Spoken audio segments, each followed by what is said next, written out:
ආයුබෝවන් ඔයාලා හැමෝටම. ඔන්න අද මම ඔයාලට අරගෙන ආවේ ඔයාලගේ ගෙදර තියෙන දේවල් වලින් හරිම ලේසියෙන් හරිම ඉක්මනට රසම රසට මේ වගේ චොක්ලට් පුඩින් එකක් හදාගන්න විදිහ. ඉතින් මේ චොක්ලට් පුඩින් එක හදන්න ඔයාලට බීට අවශ්‍ය වෙන්නෙත් නැහැ. ඒ වගේම අවන් එකක් අවශ්‍ය වෙන්නෙත් නැහැ. බිත්තර අවශ්‍ය වෙන්නෙත් නැහැ. හරිම සුළු අමුද්‍රව්‍ය ප්‍රමාණයකින් අපිට මේ චොක්ලට් පුඩින් එක රසට හදාගන්න පුළුවන්. එහෙනම් අපි බලමු මේ රසම රස චොක්ලට් පුඩින් එක හදන්න අපිට අවශ්‍ය වෙන්නේ මොනවද කියලා.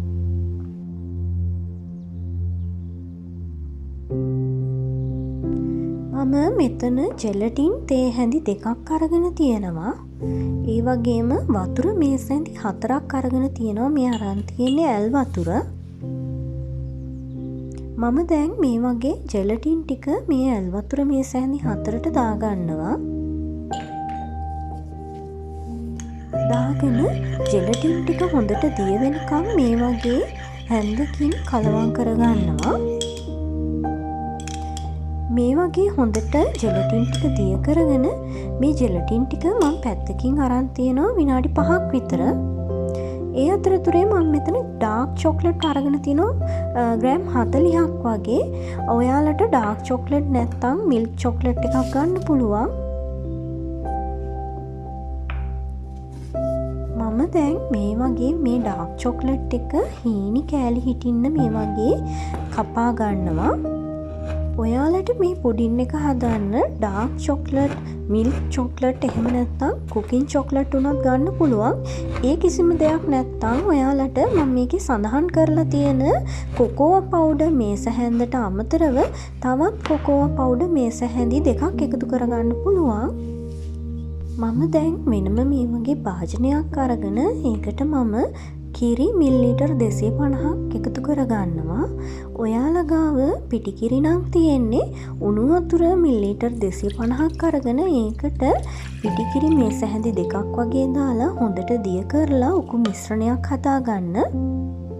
මම දැන් ඒකට කොකෝවා පවුඩර් මේස හැන්දක් එකතු කරගන්නවා. කලින් කිව්වා වගේ ඕගොල්ලන්ට චොක්ලට් හොයාගන්න නැත්නම් මේකට කොකෝවා පවුඩර් මේස හැඳි 3ක් මේ වෙලාවේදී සම්පූර්ණව එකතු කරගන්න පුළුවන්. දැන් මම මේකට සීනි ග්‍රෑම් 25ක් එකතු කරගන්නවා. මම ඩාර්ක් චොක්ලට් අරගෙන තියෙන්නේ. ඒ වගේම මම සීනි ග්‍රෑම් 25යි දාගන්නේ. ඔයාලා මිල්ක් චොක්ලට් වගේ ගන්නවා නම් මීට වැඩිය තව ටිකක් අඩුවෙන් සීනි එකතු කරගන්න. මම දැන් මේ ටික මේ වගේ හොඳට මිශ්‍ර කරගන්නවා. කොකෝවා පවුඩර් ටික මේ කිරිවල හොඳට දිය වෙනකම්. ඔයාලට මේ වගේ ස්පැචුල එකක් පාවිච්චි කරන්න පුළුවන් නම් මේ වගේ හොඳට දිය කරගන්න පුළුවන්. සීනි සහ කොකෝවා ටික මේ වගේ ටික වෙලාවක් හොඳට දිය වෙනකම් කලවම් කරගෙන මම මේක ලිපෙන් තියාගන්නවා. ලිපෙන් තියාගෙන මම ලිප ඔන් කරගන්නවා. අඩුම ගින්දර තමයි මෙතනදී මම පාවිච්චි කරන්නේ. ගින්දර වැඩි කරගන්න එපා. එහෙම වුණොත් එහෙම අපේ පුඩින් එකේ ඉක්මනට අඩිය අල්ලන්න බලනවා. දැන් මේ වගේ ලිප ඔන් කරගත්තට පස්සේ දිගටම මේ වගේ කලවම් කර ඉන්න ඕන. මොකද එහෙම නැත්තම් එහෙම මේකේ අඩිය අල්ලන්න පුළුවන් නිසා. විනාඩි 2-3ක් මේ වගේ කරනකොට මේ වගේ තුන් දාන්න පටන් ගන්නවා. ඒත් නොනවත්වාම මේ වගේ ටික වෙලාවක් හැඳි ගන්න ඕන. උඩින් මේ වගේ දුම පිට වෙන වෙලාවේදී මම මේකට හීනියට කපාගත්ත ඩාර්ක් චොක්ලට් ටික එකතු කරගන්නවා. එකතු කරලා මේ වගේ ටිකක් කලවම් කරගන්නවා.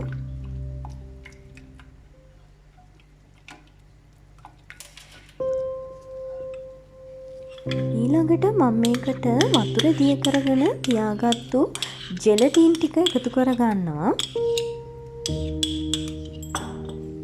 ජෙලටින් ටික දැම්මට පස්සේ දිගට මේ වගේ නොනවත්වාම හැඳි ගන්න ඕන. මෙහෙම කරනකොට ජෙලටින් ටික ඔක්කොම හොඳට දිය වෙනවා. ඒ වගේම චොක්ලට් ටිකත් හොඳටම දිය වෙනවා. දැන් මේ විනාඩි 3-4කට පස්සේ ඔයාලට පේන වෙති කිරි එක උතුරන්න පටන් අරන් තියෙනවා. හොඳට බුබුලු දානවා. ඒත් මේ වෙලාවේදී මම ලිප් ඕෆ් කරන්නේ තව දුරටත් අඩුම ගින්දරේ තියාගෙන මේක හැදි ගන්නවා. එතකොට කලින්ට වැඩිය මේ මිශ්‍රණයේ උකු ගතියක් එනවා. ඒක ඔයාලගේ අතට තේරෙනවා.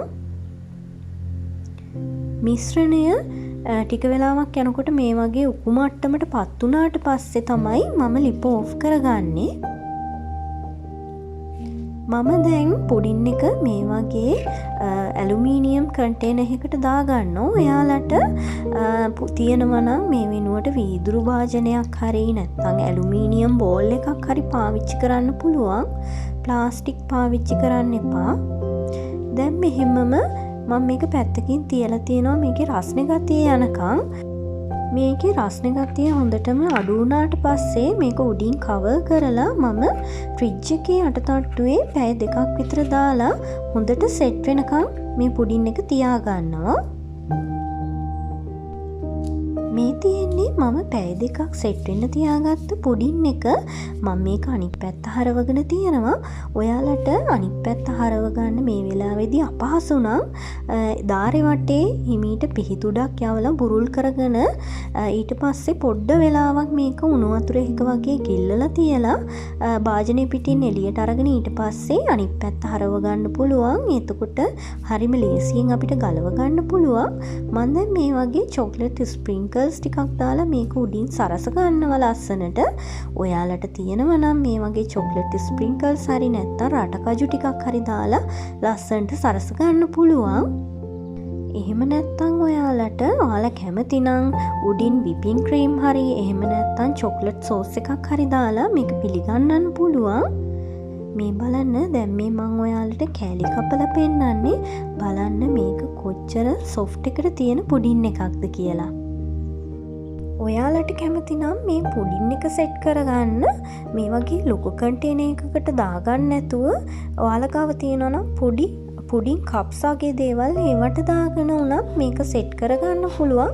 එහෙම වුණාම එකින් එක වෙන වෙනම ඕගොල්ලන්ගේ අමුත්තන්ට හරි ගෙදර කට්ටියට ලස්සනට පිළිගන්නන්න පුළුවන්. මේ බලන්න මගේ පුඩින් එක කොච්චර ලස්සනට ඇවිල්ලා තියෙනවද කියලා. ඉතින් ඔයාලට වෙලාව තියෙනවා නම් මේ පුඩින් එක හරිම ඉක්මනට හදලා බලන්න. මේ පුඩින් එක හරිම ලස්සනයි වගේම හරිම සොෆ්ට් වගේම හරිම රසයි. මං හිතනවා ලොකු අය වගේම පොඩි අයත් මේ පුඩින් එකට ගොඩාක් කැමති වෙයි කියලා. ඔයාලත් මගේ වීඩියෝ වලට කැමති නම් මගේ වීඩියෝ ලයික් කරන්න, ඒ වගේම ෂෙයා කරන්න, මගේ channel එක subscribe කරන්නත් අමතක කරන්න එපා. මම මේ අද හදාගත්ත පුඩින් එක සාමාන්‍යයෙන් 2-3 දෙනෙක්ට ඇති වෙන්න වගේ තමයි මේ ප්‍රමාණ තියෙන්නේ. ආපහු එහෙනම් මේ වගේ හොඳ වීඩියෝ එකකින් හම්බ වෙනකම් ඕගොල්ලෝ හැමෝටම සුබ දවසක්.